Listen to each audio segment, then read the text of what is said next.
A programação realmente merecia um dicionário próprio, né, visando todas as siglas e definições que a gente tem. Agora, além de IP, HTTP, API, a gente tem uma outra sigla que está mundialmente falada, que é o gRPC. Mas é claro que para entender gRPC, tu não vai precisar comprar nenhum dicionário. E por quê? Porque tu tá aqui no vídeo comigo. No vídeo de hoje eu vou te mostrar realmente como é que funciona gRPC, o que é gRPC, ou seja, em detalhes, o que é esse termo amplamente falado. Então fica comigo aqui no vídeo e bora lá! Fala galera, Henrique Giareta por aqui, e uma coisa que tu tem que sempre ter em mente é que se tu já tá dentro da área ou se tu quer entrar dentro da área de tecnologia da informação, uma das coisas que tu vai ter que fazer é sempre estar se atualizando, sempre estar estudando, porque isso vai fazer com que tu não fique para trás, né, no mercado de trabalho. É lógico que a gente não tem como aprender tudo do dia para noite, mas a gente tem sim como começar pelas questões que são mais importantes dentro da área e também começar pelas questões que estão no hype, ou seja, questões que estão sendo mundialmente faladas. Pode ser que o gRPC realmente não esteja sendo utilizado em todos os projetos do mundo, né? Mas eu te digo que daqui um pouco, por futuro, isso vai ser amplamente utilizado. E é por isso que eu decidi falar sobre gRPC no vídeo de hoje contigo. Portanto, eu já te peço primeiramente para tu te inscrever aqui no canal, me dá essa força, porque eu tô sempre aqui me preocupando com a tua carreira, me preocupando em tu ser sempre melhor naquilo que tu tá fazendo dentro da área de tecnologia da informação. Então, me dá essa chance, clica aqui no botão inscreva-se, é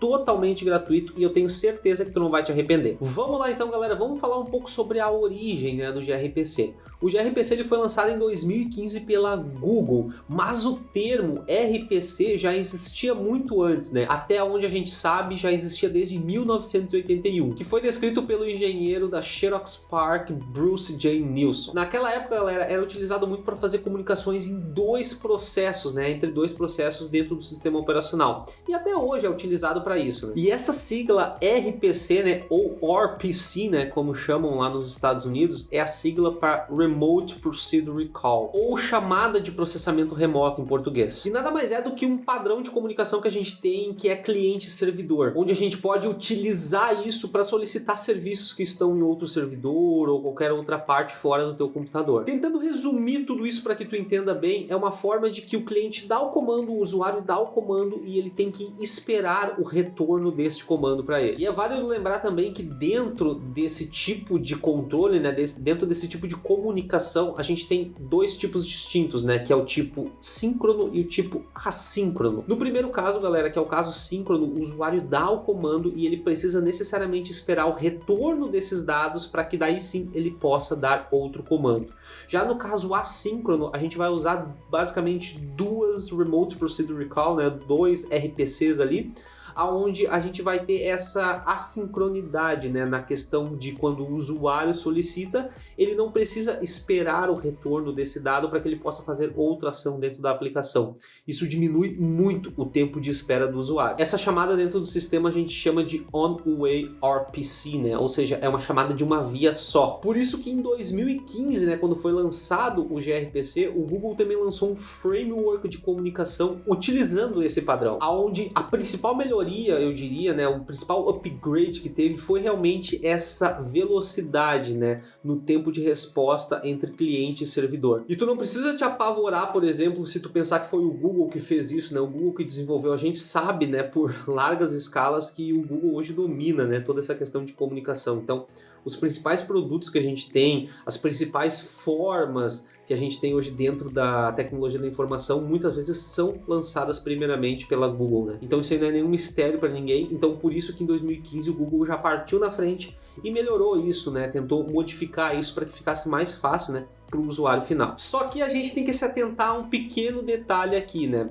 Por mais que a gente saiba, que nem eu falei, né, que o Google está sempre na frente, tem um pequeno detalhe sobre o gRPC, é que ele já existia antes, porém com outro nome. A Sun Microsystem, né, que é a criadora do Java, que é uma empresa hoje que pertence à Oracle, né, que, digamos assim, é uma das principais rivais da Microsoft, já tinha adicionado o GRMI ao JDK 1.1. Para tu entender um pouco dessas siglas, JDK nada mais é do que Java Development Kit, e JRMI nada mais é do que Java Remote Method Invocation. E o JRMI foi criado em 1987 e basicamente tem a mesma função do gRPC. Então é por isso que a gente tem que se atentar a esses detalhes, né? Porque a gente já tinha uma versão disso antes disponível no mercado, porém era pouco difundida. E quando a Google realmente fez a sua própria versão, isso ficou amplamente falado no mundo todo. E como que funciona basicamente o gRPC, né? Vamos falar um pouquinho sobre isso. O gRPC basicamente ele utiliza HTTP2 na sua camada de transporte de rede. Porém, ele não é considerado um tipo REST. Ele utiliza sim as mesmas ferramentas, porém ele faz isso de uma forma diferente. O HTTP2 ele tem realmente uma performance muito melhor do que a versão antiga, né, a 1.1, e com isso basicamente dominou, né, todos os projetos que a gente tem hoje no mundo. Né? E a principal diferença é que ele consegue codificar o pacote de forma binária. Isso vai fazer com que o pacote fique menor, mais leve e mais simples, né, em comparação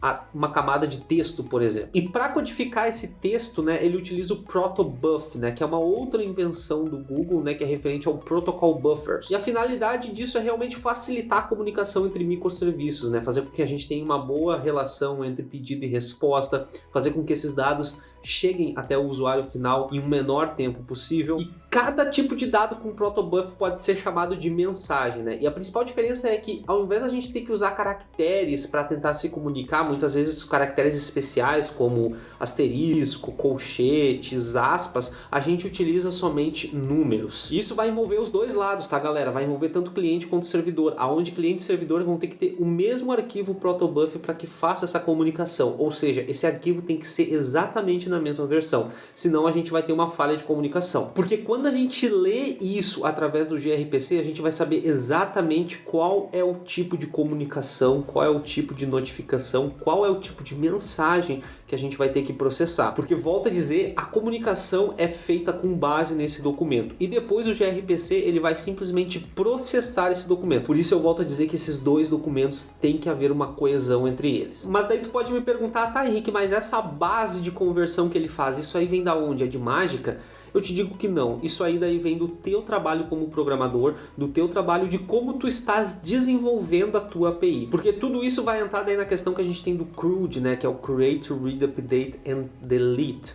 Onde a gente vai montar endpoints, onde a gente vai construir tudo isso, a gente vai construir a nossa regra de negócio, a gente vai construir toda a nossa requisição que a gente precisa. Então não, essa base não é mágica, galera. A gente tem que construir isso na API e depois que a gente tiver isso pronto, a nossa forma de comunicação vai ser alterada. Por quê? Porque daí a gente vai estar utilizando, como eu já falei, arquivos como o protobuf, a gente vai estar utilizando gRPC e qualquer outra coisa que a gente possa usar para comunicar essa API, né? Ou seja, cliente e servidor. E é muito importante que tu coloque na tua cabeça que sempre que a gente estiver falando sobre gRPC, a gente vai estar falando de duas partes distintas, cliente e servidor. Durante a inicialização, a gente vai passar como base, né, o caminho desse nosso arquivo protobuf para o gRPC, e o gRPC vai começar a fazer um processo, né, que a gente chama de parsing. Ou seja, ele vai pegar o que tu está passando como parâmetro, ele vai decodificar isso e vai ler todo o conteúdo que está dentro do arquivo. Se não me engano, o próprio JavaScript já tem uma biblioteca que faz isso de forma automática, mas eu não tenho certeza, mas eu já ouvi e já li sobre isso. E galera, a gente precisa realmente passar o caminho desse nosso arquivo protobuf, porque o gRPC ele necessita obrigatoriamente de um parâmetro de entrada. E é esse parâmetro de entrada, ou seja, essa lista, esse arquivo que a gente vai passar, que ele vai decodificar e aí ele vai ler o conteúdo do arquivo e daí sim vai fazer as ações que ele precisa. E depois de tudo isso vai ser escolhido uma porta padrão para essa comunicação, né? Como eu falei lá no início que a gente está utilizando HTTP, vai ser muito importante que a gente tenha um certificado digital para fazer isso. Mas não te preocupa que se tu precisar usar somente ambiente de teste, homologação, qualquer coisa para tu poder testar aquilo ali que tu está fazendo, o próprio gRPC já fornece para nós um certificado de testes. E como é que a gente faz toda essa configuração, né? Bom, essa configuração a gente vai ter que fazer através da nossa API. Hoje a gente tem formas de documentar o que a gente precisa, hoje a gente tem formas de ter arquivos específicos de configurações para que quando a gente rode a nossa aplicação, a gente consiga ter essa comunicação efetiva entre cliente e servidor. Então tudo isso é feito através da nossa API. É claro que não é válido eu entrar sobre como é feito isso dentro da API, porque não é o foco do vídeo de hoje, mas eu já te peço, se Tu tem vontade de que eu faça esse vídeo? Deixa aqui nos comentários se tu quer realmente que eu faça, talvez mostrando na prática como que a gente pode fazer um arquivo de configuração desse tipo. Deixa aqui nos comentários que eu vou estar fazendo para ti com o maior prazer para poder te esclarecer tudo isso. Galera, eu sei que de início falar sobre gRPC pode ser um pouco maçante, pode ser um conteúdo bem denso na teoria, mas é importante que tu saiba tudo isso que eu te falei hoje, tá? É importante que tu saia desse vídeo sabendo, né, com essa introdução que eu te dei sobre gRPC, como que funciona, o que é Remote Procedure Recall, essas coisas assim. Isso é muito importante que tu saia desse vídeo já entendendo, tá? Realmente esse vídeo aqui foi um vídeo de introdução para poder te ajudar a entender melhor o que é o gRPC, e eu quero te agradecer imensamente do fundo do meu coração por ter ficado até o final desse vídeo. Eu realmente espero que eu tenha contribuído pelo menos 0,001% agora no teu conhecimento. Eu já vou ficar muito feliz e eu te agradeço novamente de coração por ficar aqui comigo. Eu te desejo uma ótima semana, eu espero que tu fique muito bem e eu te vejo no próximo vídeo.